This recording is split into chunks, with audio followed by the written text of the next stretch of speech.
دا بل ورځ چې کومه ګلۍ وشوله په اسلام آباد کې په کوم شکل وشوله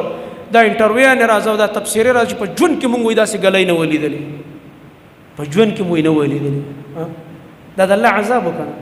الله عذاب نور څنګه وي د رب العالمین عذاب نور څنګه وي دا چې اوس لګیا دی دا لږ وخت کېږي دا زلزلې په تیزۍ راځي لګیا دی زر زر راځي او دا ځمکه څوک خوځوي چا پیدا کړی هغه رب کو ته حکم وکړي چې بس همداسې خوځېږه او نور یې هم راباندې راتیزه کړي چېرته به لاړ شو چېرته به وتښتو نو چې په هغه ورځ باندې بیا موږ توبې وباسو چغې وهو او ژړاګانې کوو رب العالمین ته مخکې نه توبه انسان وکړي نو الله پې بیا عذاب نه راولي دا قرآن کې الله دا خبره ذکر کړې چې کوم قوم چې استغفار کوي توبې وباسي الله وایي زه پې عذاب نه راولم ګناه دې وشي توبه الله ته وباسي رسول الله صلی الله علیه وسلم فرمایلي د قیامت په علاماتو کې یو علامه ده کثرت الزلازل زلزلې به ډېرې شي یعنې مخکې به که دا زلزله ډېر وخت پس راتله بیا به په آخري زمانه کې زر زر دا زلزلې راځي زر زر به راځي بیا به د قیامت ته بالکل قریب چې د انسانانو نافرمانۍ نه اخري حد ته رسېږي بیا به په ټوله دنیا کې 3 غټې زلزلې راځي خسف بالمشرق وخسف بالمغرب وخسف بجزيرة العرب یو غټه زلزله به مشرق طرف ته راځي او مشرق طرف ته ګوره مونږ پراته یو دا مشرقي ملکونه دي نبی علیہ السلام دا مونږ مونځ اوس چېرته کوو اوس چې مونږ ودرېږو مونځ چېرته کوو دې طرف ته مخ کوو کعبه دې خوا ده که نه نو چې دې خوا مخ کوو نو دا مغرب دی که کوم طرف دی مغرب دی نور دې خوا پرېوځي ماښام که نه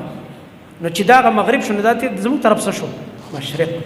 د الله نبي دا طرف یاد کړی وره دا ډېر د یارې حدیث دی ما او تا دپاره خاص کړي دی علاقو باندې او په دې ملکونو به یو زلزله راځي د الله نبي فرمایي قیامت نه مخکې او ډېر خلک به په ځمکه ننوځي والعیاذ بالله الله دې دې عذاب نه موږ وساتي الله دې زموږ په ژوند کې دا نه راولي الله دې موږ له توبو توفیق راکړي یو خسف به دلته کي خسف معنه داسې زلزله چې ځمکې به شلې او آبادیانې به دننه ننوځي الله اکبر انسانان به خښېږي خسف خښېدو ته وایي وخسف بالمغرب بل په مغرب کې کېږي مغرب نه مراد آخري مغرب حصه ده آخري مغرب کم دی مغربي ملکونه چې دا ټوله دنیا د شیطانت او د ظلم نه ډکه کړې دا چې اسرائیل په ملا ټپی چې تکړه شه مسلمانان وژنه موږ در سره ولاړي د امریکا او دا ټول مغربي ملکونه چې دا ټوله دنیا کې شیطانت او فساد دوی خور کړی دی ظلم او بربریت نه دا دنیا ډکه کړې ده په دوی به یو عذاب راځي او ځمکې به خښېږي او بل وخسف بجزیرة العرب جزیرة العرب کې به نافرمانۍ نه ډېرې شي پاکه ځمکه اول ته به د الله نافرمانۍ نه ډېرې شي په جزیرة العرب کې هلته به الله رب العالمین داسې زلزلې راولي چې دا خلک به په ځمکه ښخ شي الله اکبر دا به قیامت ته نږدې کېږي دا 3 خطرناکې زلزلې به راځي څنګه چې زموږ نبي ویلي دي همدقسې به کېږي ځکه چې څومره علامات نبي علیه السلام ذکر کړي په حدیثو کې تاسو ګورئ نن ټول مخې ته راغله صرف هغه لس غټ علامات چې بالکل قریب قیامت ته کوم را واقع کېږي پاتې دي بس صرف زما محترم ورونو مخکې د دې نه چې الله مکه داسې حالت راشي موږ له توبه کول پکار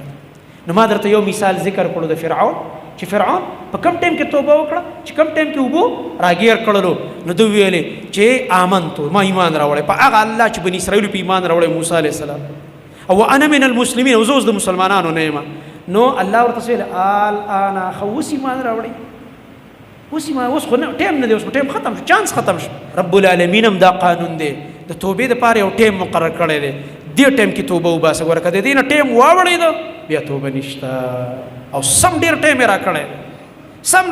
راکړی الحمدلله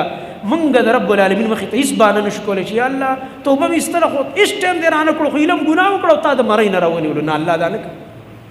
انسان چې کله ګناه کوي الله ډیل ورکوي حتی چې اخره کې راونیسي